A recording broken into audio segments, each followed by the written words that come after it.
It's best, probably. Okay, so hi, everyone. We are live, and we're live on in two formats right now. We're live on Facebook Live, and we're live on Google Hangouts, YouTube Live.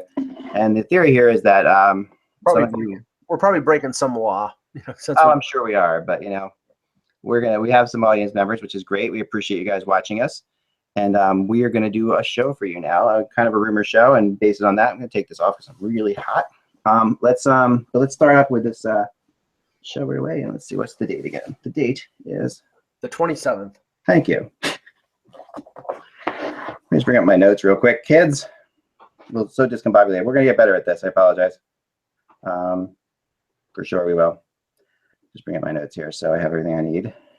And it's funny, the first thing that came up is how to get dual citizenship with the United States and Canada. All right. Not start. I'm not. But I wonder why I was Googling that. Gee, I'm sure. I wonder. Yeah. All right. Here we go. Hello, Hockey World. It's Friday, January 27th, 2017. I'm Michael Agello. And I'm Eklund. You're watching the HockeyBuzzcast on HockeyBuzz.com. Keeping it squatchy.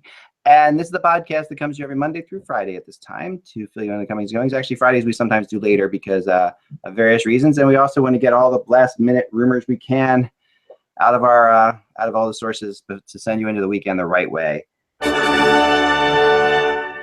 That's beautiful. So let's start with here we go. Let's start with this. The asking price for Matt Duchene. Okay, so I've been talking to people about this, and thinking to myself, Sakic is going to go high, right? He's going to start high. That's what he's got to do. Yeah. The question remains, though, at what point is it just ridiculous? And right now we are at that point where it is just ridiculous. Right. How much do you think Matt Duchene's worth, Mike? Like, what would as a Leaf, say the Leafs, we could be interested. What would they be willing to give up? Well, I would assume that Sakic is looking for the traditional player, top prospect, first round pick for Duchene. Right. Now the thing is, I think, because the Avalanche were talked about by in our Rumor Buzz column today. And the thing is, they did get burned with that scenario, with that type of deal with Ryan O'Reilly, like Kevin said earlier in the week. And maybe they're looking for more than that, just top prospect player and first round pick. If they're looking for an equivalent talent or a defenseman who's under the age 25, then it's above and beyond that type of deal, and that's going to be more difficult, especially during the season. I mean, that's a deal that probably is more likely to happen in the summer than before March the 1st. I would think so. You would think, and it's really. I mean, right now you're looking at a team that has nothing going for it, right? And at the same time, probably doesn't. They could sit back and they could just write the season off as being a terrible season, and we're going to bring everybody back. Yeah, the season's over with. I mean, Varlamov is out for the year. He's having groin surgery. I think it's groin, maybe hip, but he's out for the year. Their goaltending is Pickard and Spencer Martin. They're going to trade off their UFAs in Iginla and Rene Bourque and Fedor Tutin. So the season's over with. It's just a question of whether you want to start the dismantling now, right, or start it during the summer. And that's the big question right now. And I think that most people are going to tell you that they should start it now because you have more. I don't know. The question is, is Duchene more valuable now than he is going to be, or are there more teams that are going to be able to make a pitch for him in the summer? That's always the question. Well, okay. Darren Drager in yesterday's report on TSN said that, quote, double-digit teams were interested in Duchene. That's all fine and good. Yeah. Can those double-digit teams, A, take on a $6 million cap hit, right, B, give the Avalanche what they're looking for? Especially during, you assume that most of those teams are in the playoffs or contending, or teams that are looking for scoring. Can they give the Avalanche, because the Avalanche are looking for defensemen, they're looking for young defensemen. but I think they're also probably looking for, something else, maybe another forward to sort of replace Duchesne. So, I mean, they're looking to hit the home run, and I don't think a contending team, say, for example, the Anaheim Ducks. Right. The Anaheim Ducks are looking for a top six forward. They're not going to give up Shea Theodore and Jakob Silfverberg to get Matt Duchesne. That's sort of, just it doesn't make any sense. So Yeah. I'm leaning towards, unless there's a team desperate out there to get that top forward as the final piece to making the playoffs or winning a Stanley Cup. I don't think anybody's gonna be desperate enough to give Sakic what he's looking for. Yeah, I don't think so either. And I mean, you have to look in extreme circumstances, like the Islanders, perhaps. They're in extreme circumstance. Some teams, but I think that the playoffs are so. In the East, it's starting to come into focus a little bit, but in the West, it's not at all. So that's going to change things a lot because every team in the West still believes they have a shot. I mean, every team in the West, with the exception of the two teams, right? So I mean, I think the West are out of it, but in the East, I think that maybe 4 teams are out of it. It's hard to say. I don't even think any of the teams in the East think they're truly out of it yet. Maybe the only one I think is maybe Detroit, because Detroit had earned points in like the last 6 games before they lost to Toronto on Wednesday, and they're in last place. They have 49 points, but you have 1, 2, 3, 4, 5, 4 teams at 49 points, and the wild card right now is at 56. Yeah. So you're talking 7 points. You wait a week or two. If it gets to 10 points, then they're out of it. If it gets to 2 or 3 points, then everybody's in it. Interesting. I think right now, I mean, we're talking 3 weeks. We're talking 5 weeks before the deadline. I mean, after the All-Star break, it'll be a month. It'll be 4 weeks. Yeah, you're right. Yeah, that's enough time right now that managers are going to say, okay, I want to see what my team can do, because all of a sudden, if they lose 3 or 4 games and start to drop back, the picture will change, and then guys who are being listed as being unavailable may become available. I know, for example, during the Leaf broadcast last night of the Leafs Flyers game, Doug McClain from Sportsnet said he is hearing that James Van Riemsdyk is off the trade market. Yeah, right now the Leafs are right now. Yeah, then why would he be on the right now? The Leafs, 5 weeks out from the deadline, the Leafs are battling for a playoff spot. Exactly.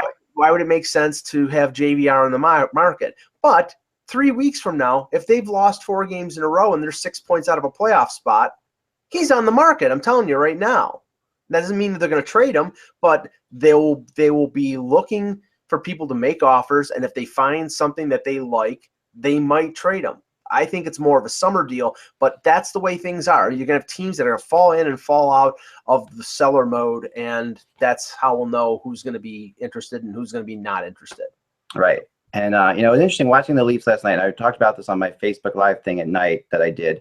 And so, guys, and do go to Facebook on it. Just look for Hockey Buzz on Facebook and follow us and friend us there, because we'll be doing more of them as we get down to the deadline. And like we're doing right now, we won't do every show like this, but I just kind of wanted to give you an idea of what we're doing with Facebook Live. Like I said last night, I went around talking to people at the game, and I got a strong impression that the Leafs are not sellers at all. That they are definitely buyers right now in their mind. They are thinking in terms of playoffs. Now, a lot of times you can say that's what people have to say to you. Yeah. But the kind of people I was talking to really didn't have to say that to me. And they know, they've known me long enough. And they were honest with me. They said, listen, maybe a couple weeks ago, we were, and, I would say, early in the season, our plan going in is that we would be sellers. We have some of these guys some of these guys are definitely set up to sell. But then at the same time, they said, we're not going to do that right now. We are buyers. We want to get a defenseman. We want to get a really good defenseman. And that's their goal, is to go out and get themselves a strong defenseman. Well, listen, anything is possible right now. Everything is fluid. And, Lou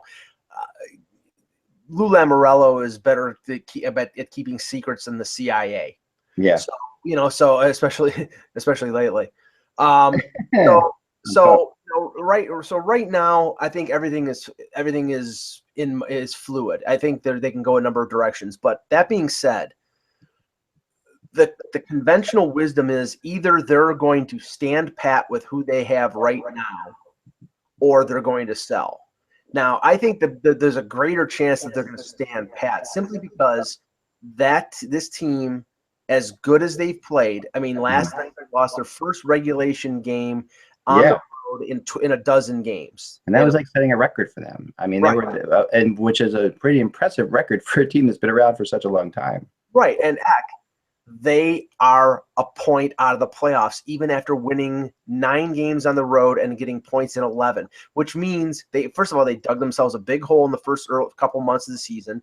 They've played well since then, but there are holes on that team. The fourth line is weak. The third defense pairing is weak. You've got a bunch of kids who last night looked gassed after a second, back-to-back nights. You have, the possibility of rookies hitting the wall. I'm not saying, they could very well challenge for a playoff spot because those difficulties are going to come up with other teams as well. But right now I'm saying they're not going to go out and trade a 4th-round pick for a rental defenseman. They're not going to do that. If they can get themselves a defenseman that is young, that they can build around, that is somebody who they think can be a top 4 guy, they'll make that deal because that's not a deadline deal. That's a future deal. That's something that builds on what they're trying to do in the future. But right now, they're not going to go out for rentals. They're not going to go out for short-term help. They're going to only trade for guys who they can retain for years to come. And I think players on expiring contracts or close to expiring contracts like Van Riemsdyk, I mean, they love him. He's a great player, but I don't think they're going to sign him in a year to a big deal. So either now or in the summer, they're going to move him. Yeah. And, I think about the chances of them making the playoffs, and someone sent me this, which I thought was really interesting, that since the lockout, can you name a team that has made the playoffs the year after they finished in last place? Colorado. Nope. I'm finished in dead last since the lockout. Well, okay, Colorado had the first pick in the draft with drafted Nathan McKinnon, and then made the playoffs and lost to Minnesota that year. But they didn't finish in last place. They finished. Okay, so they won. They got that lottery. So talking about teams that finished 30th, like teams that finished like Toronto did. There's only one of them. Okay, and this is since when? Since the 05-06 season. So since the lockouts in the quote unquote new NHL. Philadelphia? Philadelphia, yeah. 06-07. Philadelphia finished last. Yeah. And then and went from, they went from 56 points in 06-07 to 95 points in 07-08. And they actually won 2 rounds. They went to the conference finals. Yep. But beyond that, Columbus came close in that year. Remember the year they lost the tiebreaker? Yep. To Minnesota? That was right after they had finished last. Obviously you've had Edmonton finish back 30th, Buffalo finished back 30th. So you've had teams that have, really, and really the next highest. There's really no. There's really no. I mean, the Blues before that did pretty well. I mean, the Blues in 05-06. Yeah, when they finished with 57 points, and then they went to 81 points, but then they still didn't make the playoffs. So yeah, I mean, it's a Herculean task to get to from 30th to a playoff spot. I mean, it is. And Toronto right now, Leaf fans are overjoyed the way this team is playing. You look, they're playing an entertaining brand of hockey, but I still think that there's something missing there. And I'm writing a piece for Hockey Buzz posted later today. You look at the window for this team. Not to say, obviously they have a long time window with Matthews and Marner being so young, but if you look at teams like LA, Anaheim, and Chicago, Chicago had Kane and Taves on entry-level deals. Anaheim had Perry and Getzlaf on entry-level deals. The Kings had Toffoli and Pearson when they won their second cup in 2014 on entry-level deals. All these teams had guys who were contributors, but they were all cheap. And they were able, because they could fit those guys in, and they had other guys like Anaheim had Solani and Pronger and Niedermayer that they were paying big money to, and Chicago obviously had Hossa, and LA had Doughty and Kopitar and Quick that they were paying big money to, but they had cheaper pieces in place. And the Leafs right now in the next 2 to 3 years have a lot of cheaper pieces in place. Those guys will start to become expensive, and then it'll be tougher for them to add players to that team to contend. But they've got 2 years. They've got 2 more years of Matthews and Marner at $925,000 base salary plus bonuses. Yeah, I mean, I just was so impressed with Marner last night. Just watching the kid play. I mean, they play. I've always said that the thing that really separates players coming in the NHL over the last couple of years is their ability to stick handle quickly. Like that is something that has changed. I think it's just a matter of training. Like I think that the training's just gotten so much better, and that you're now seeing the results of that. And kids who are stick handling at a much more intense speed than you would. Like I remember when Gostisbehere came in, I was surprised right away. It was almost like he was overhandling the puck. I'm like, what is he doing? You know, he's like they kind of, to an old person like myself who has watched hockey, they're overhandling the puck back and forth too quickly. But they actually are able to do it without any issues whatsoever, and they're so crazy good at it. And McDavid does it, and Marner does it really, and Marner just explodes. His acceleration's crazy. And Matthews does it. If you ever, I mean, you saw it at the World Cup, and he displayed at the World Cup, like during the pregame skate, he does this little drill where he's just whipping around with the stick and the puck. It's impressive. He doesn't do it all the time, but when you watch it, his hands are lightning quick. And the goal that he scored in Detroit on Wednesday, where he kicked it up to his skate, from his skate to his stick, and backhanded it into the net. I mean, he's got incredible skill, and he's got the size.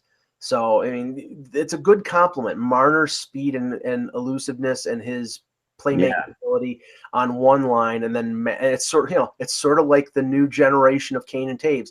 You've got Matthews on the other line being a dominant two-way center. So, for sure. We did have a trade yesterday, actually. The Canadians acquired Nikita Nestorov, Nestor the Long-Haired Christmas Donkey, as we like to call him around here, in return for defenseman Jonathan Racine in the 6th-round draft pick. My kids were thrilled that Nestorov was in the news. I mean, they just, when I told them this happened, they've always loved Nestorov.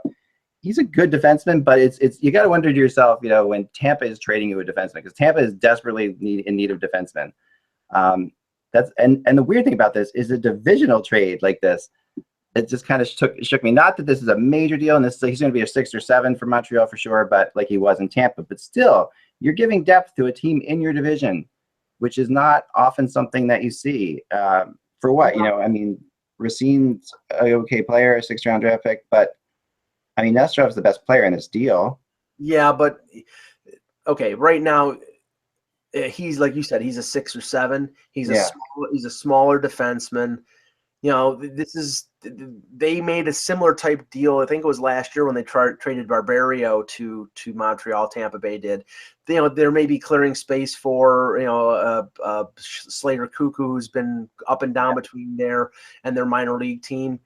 I mean, I think basically they, and I believe Nestorov is an RFA, and if they weren't going to qualify him, then he would have been a UFA, and they would have lost him for nothing. In this instance, at least they got themselves a 6th-round pick and an AHL player, and they move on. At least they get something for somebody that they might have been prepared to walk away from.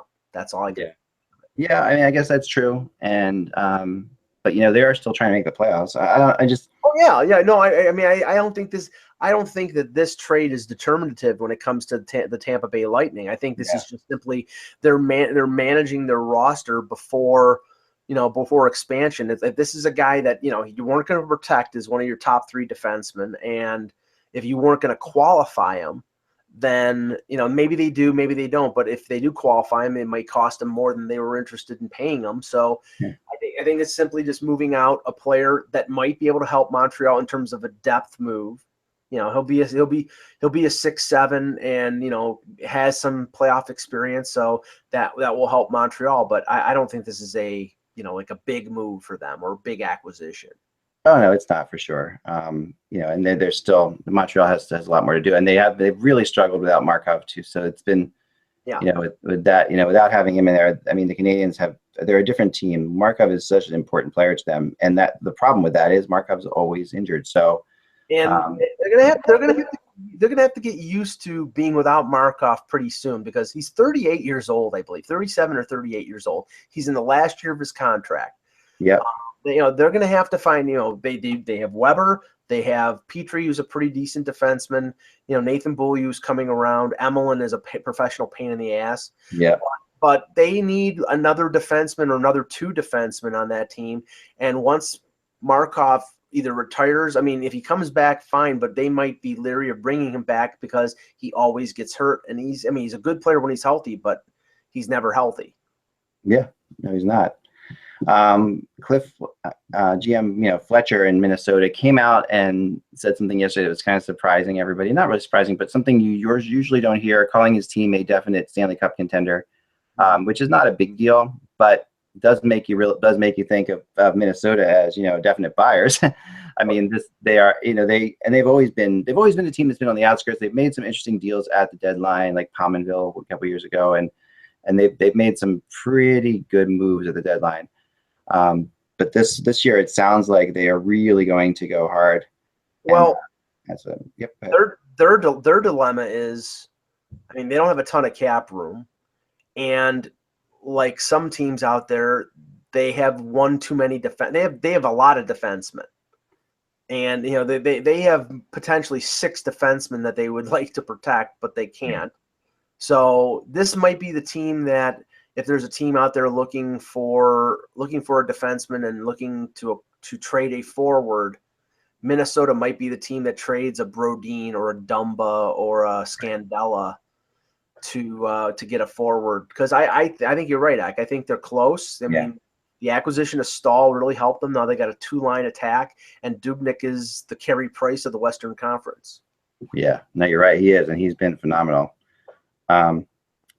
It sounds like there's a lot more going on, and this is what I've been writing about later today. It sounds like there's a lot more going on with Tampa than this trade. So, when I talk about the oddness of them making this trade, I think it's a setup trade for something else. Now that I don't know if that's Shattenkirk or, like we had talked about before, the rumor flying around about Shattenkirk for Bishop, which I think would surprise people, but not a lot of people seem to think that that's possible. I do, but I don't know that it's possible. But I do know that people within one of the organizations definitely think it's possible. And Elliot Friedman came out, I guess, and said that this could be the tip of the iceberg for this as well. So as far as Tampa goes, I think Tampa is a team that can't. I mean, Tampa has to make the playoffs. People, they take it for granted that Tampa is a playoff team and they're a good contending team, but this is still not a market that can afford to pay those kind of salaries that they're paying there and not make the playoffs. Like that would be devastating for them. I mean, they're in a really weird situation because not only, I mean, Stamkos is out until probably the end of the regular season, so they really can't depend on him coming back. Playing now in March. Well, I mean, the thing is, if they go out and make trades, that salary, then they can't bring Stamkos back until the end of the regular season because they'll be spending the money that they opened up by putting him on long-term injury. Well, they have saved some money off that already, right? Yeah. And Nesterov saves money for them too. And I think it was less. It was less than. I mean, it's something, but it was less than $1 million, I think. But I mean, but they'll. I mean, they're not going to hold Stamkos out if he's ready to play. I mean, they're not going to do that. Well, I mean, let's just say this: if it's the last week of March and they're fighting for one of the wild cards, then he's coming back. If they're comfortable in a playoff spot, and it's going to create cap hell if they bring him back, then he'll play for his first game. Will be game 1 of the opening round. Right. I mean, that's the decision that Yzerman has to make. Either he's going to go out and make additions and spend some of that money, and then he sort of has to hold Stamkos out, or he's going to just make a little tinkering moves, or maybe trade somebody existing off their roster. What you're saying is that, I mean, they have I think they have 3 restricted free agents next summer. Right. Johnson, Palat, and one other player. Maybe they're moving one of those guys. Another significant player too. Can't think of his name. We'll figure it out. Right. Yeah. So you're talking about, 3 pretty significant players there, and you trade Filppula when Stamkos is out. I mean, you're already weak up the middle right now. Right. It kills you.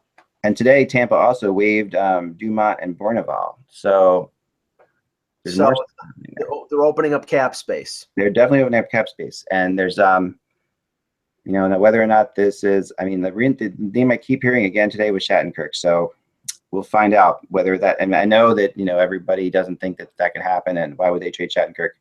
The reason I keep coming back to is, yes, logically that doesn't make sense, and I understand logic completely. very aware of it. But the problem is this. Hitchcock's involved in this, and not to call Ken Hitchcock an illogical guy, but he does believe in goalies over everything else. And I know with this being his last year in St. Louis, you know that this situation is making him crazy to the point where you can throw a little bit of logic out the window that if Hitch can get Bishop and he knows he can't re-sign Shattenkirk, he could go for that. He can make that move. Yeah, but that is such a short-term move. It is a short-term move. There's no question. for St. Louis, and I mean, all the indications are, and it's and like I said, anything's possible. But all the indications are out there that the reason that they're entertaining trading Shattenkirk is because they didn't get anything for Backus, they didn't get anything for Bauer, and now they want to get something for Shattenkirk. But that something is not another rent-a-player. That something is future assets. And if it's a player, I think there's players involved too. Like I don't think it is only Bishop. I do think there will be a future asset involved. Okay. But also this could be the situation where you could turn around and maybe they know that they can keep Bishop there, and if they can keep Bishop there and they can move Allen somehow, then maybe that's the direction they want to go. If they like Ben Bishop, I mean, it depends. Yeah. There's a couple different elements to this. It's this whole, it's a tough move for even Tampa to make necessarily, because you need what happens if your goalie gets hurt, if Vasilevsky gets hurt. That's why you got to almost get Carter Hutton in the deal, because you have to have another goalie who can play there. Carter Hutton is, even though I ripped him for being an inexperienced backup, he's more experienced than what else they have in Tampa.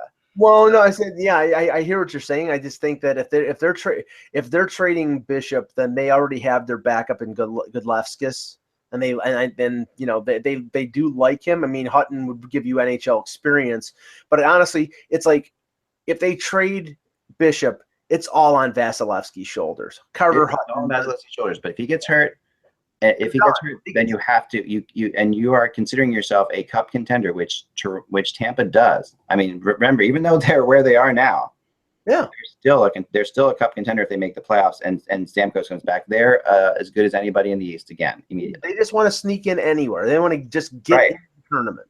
Absolutely, and I think they wouldn't mind Montreal. Like I think if they could somehow line it up that they end up with Montreal, that would be fine by them. The pressure on Montreal would be obscene. It would be crazy, and if Stamkos comes back, that gives you a lot of energy.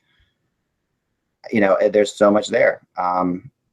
I just think that I think something is up with Tampa. We're gonna have to keep an eye on it all weekend. Well, along those lines, because we're talking goaltenders here, I guess I don't know if you had anything about Marc-Andre Fleury, but it's starting to percolate again about Fleury in Pittsburgh, because there's a level of frustration going on there with Fleury because Matt Murray has played 6 games in a row. Yeah. And now there may be more of an impetus on the part of Jim Rutherford to move Fleury out before the deadline, because he's getting frustrated sitting as the backup and not being sort of like a 1B and getting in there every once in a while. And really, from that point of view, Pittsburgh probably would be better off moving him before March the 1st while he has more value, because his name has been out there for so long. Yeah, and there's no question what Pittsburgh is doing. And it's funny, this is so Pittsburgh. Pittsburgh's just done this before. They love to do this thing where they know they're in the playoffs, they're fine. So then they will. I remember games back, in Crosby's early years, talking to somebody out there who one of the guys who works for the team, who said, you know what, we'll just have games where they want to work on one specific thing and they'll do that. And they know that they can still win the game, but they will actually focus more on like, okay, we are going to score a power play goal from the right-hand side or whatever. They'll have different things. It's just, they'll have these little focuses that they work on. And right now it's clear as heck that they are trying to find out if Murray is the number 1 goalie. They are trying to prove that they can move Marc-Andre Fleury. This is all about them wanting to move Marc-Andre Fleury at the trade deadline. I think it's clear that when you play this guy this many times, you're trying to see how durable he is and how much you can count on him. And that this is all about that. If Murray continues to play, and Fleury's got every reason to be upset about it, and he does change everything. I'm just wondering, and I know that Fleury's name has been attached to Dallas and to a lesser extent Calgary, ever since the rumors of him becoming available have gone out there. I'm wondering whether Pittsburgh, because you look, Fleury's got another 2 years at $5.75 million. I'm wondering if they would take back Niemi if they made a deal with Dallas, because he's only got 1 year left. It would still be a savings. You'd still be paying your backup more than more than your starter, because Matt Murray's making less than $4 million. But Fleury's a big ticket, and it's going to be tough to get somebody to take that entire cap hit off of your hands and get a draft pick or get a prospect or a player, that can help you. I'm just wondering whether, they would have to take back a salary like that in that type of deal. They'd be willing to. I think they'd have to. There's not a lot of, there's no real cap space in Pittsburgh, so it has to be, If they made a deal with Calgary, I don't think they would have a problem taking back Brian Elliott or Chad Johnson, because I think because both of those players are UFAs at the end of the year, and they need a backup for Murray anyway. So right, and that would be perfect for them. The question is, I guess the question is, how much the NHL believes in Marc-Andre Fleury. That's something that I hear a lot. I get a lot of mixed reviews on, and always have. Like that. There are people who think that Marc-Andre Fleury is definitely a number one and a great goalie, and there's others who have seen his, some of the playoff situations that have happened and question whether he can play that way or not. There's a lot of doubters with Marc-Andre Fleury. So I don't know that. When you're picking him up, you're picking him up for a couple more years still. It's a lot of money. I'm not sure. You have to. He's in his early 30s, and we know goaltenders usually last until their late 30s. He's never really had any major serious injury problems. But right. I think really it's the money. It's $5.75 million for another 2 years. That's if it was a year. It's not hard. It's not like he's making $8 million like Lundqvist, but still it's essentially you're paying a guy who is a number 2 goalie in an organization. Now, great, they had a guy who almost won the Conn Smythe, who's the number 1, but still, it's like I think teams out there are really hesitant to give up a lot for a guy that they would have to pay big money to and give the number 1 job to. He can handle it, but they're not going to get what they think they're going to get for him. No, that's for sure. They aren't. And I think the big point is that they are going to lose him for nothing if they don't, right? So, or not lose him at all, or be in the situation where they lose Murray, right? Because there's all kinds of other spots going on too. So that's the biggest issue with him, is the fact that you've got 2 goalies there, and if you don't protect him, you protect Murray, you're going to lose him, and you have to protect him, right? You have to protect him, right? That's the whole complicated part. Right, unless he agrees to waive the no move clause to be exposed, which he won't. Well, that's the thing. Then do they buy him out of the final 2 years? Because they don't want to lose Matt Murray to Las Vegas. They would probably have to give up a first-round pick to prevent Vegas from taking him. Right.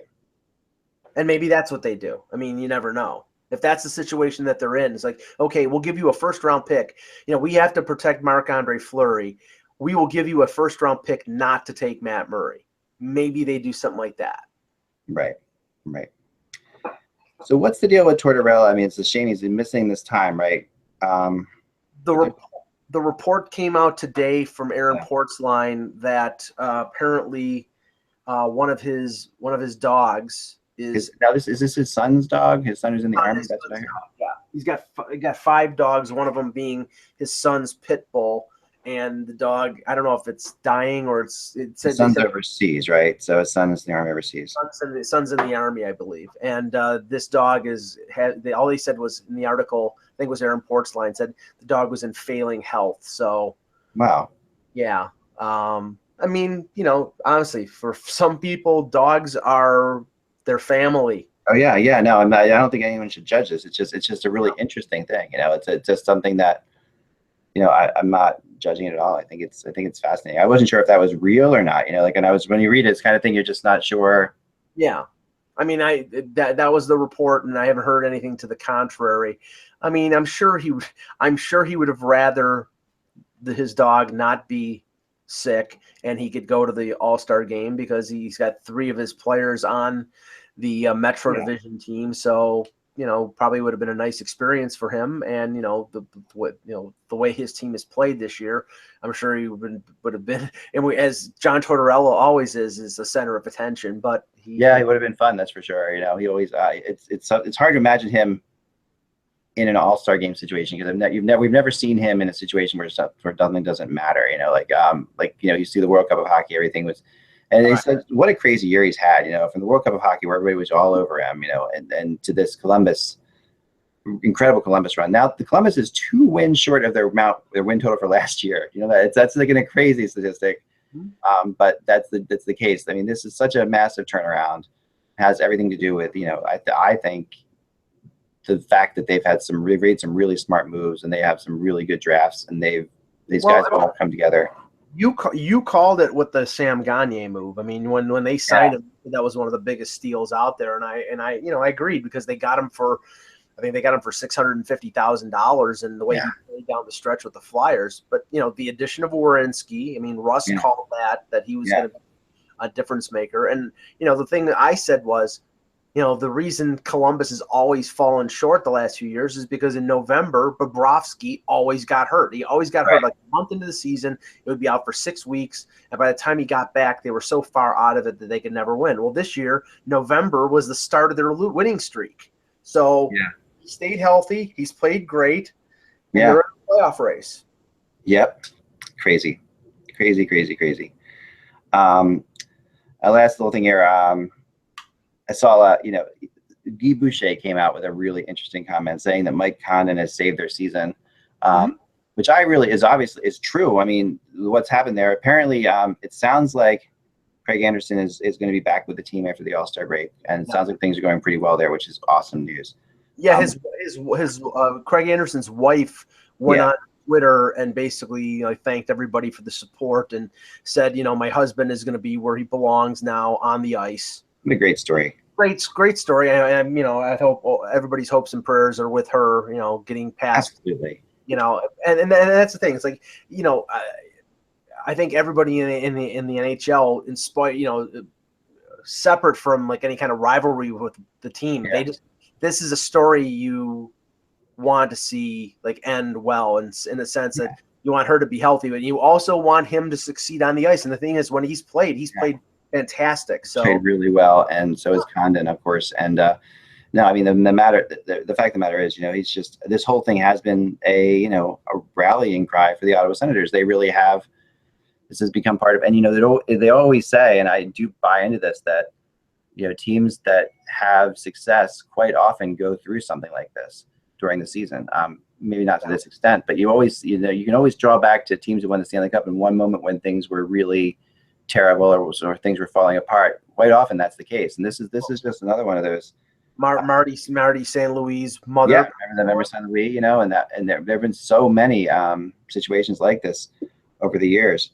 And I mean, this is great, and I love the fact that the NHL, that no one has judged him for missing games to stay with his wife. It really is an impressive thing, and I guess that sounds like obvious, like why would somebody judge him? But sometimes we live in a world that's not so greatly understanding about things like this. So I just think that it's great. I mean, I'm a family first person too. I'll do anything, if I need to be there for my family. So, and I think it's just wonderful when to see that it sets a great example for people, and perspective is really important. So, like you said, all the best to him, and hope that everybody gets better soon. And she seems like quite a great person too. I mean, just like you say from that tweet, it's like really something that she recognizes, everything that's going on, and how people and the outpouring. I mean, I just hear so many stories about how much she's gotten, and how many letters she's gotten, and how many things. It's just a great thing. So, and I just had a friend who died recently of this, and this is a mom of a girl on my soccer team, and it's just brutal, and it's really nice to see when people are coming through it. So, more the best to her. That's all the time we have for today, guys. Quick show. Sorry about that a little bit. We'll be back on Monday for sure. And remember to follow us on Facebook Live, as well as we so much support this. We so much appreciate the support on patreon.com/hockey. That's a really wonderful thing. And there's so many different ways to see us now that you should be sick of us soon. You can find us on almost any podcast app that you can find out there, on iTunes. And if you can give us a good review on iTunes, that's always nice because we can move up the charts there on iTunes a little bit. So that any little bit helps. We really appreciate it. We bring you this show, like I said, Monday through Friday, and we'll be back then on Monday. Remember, without the buzz, it is just hockey, guys. We will talk to you soon. Stopping the show now.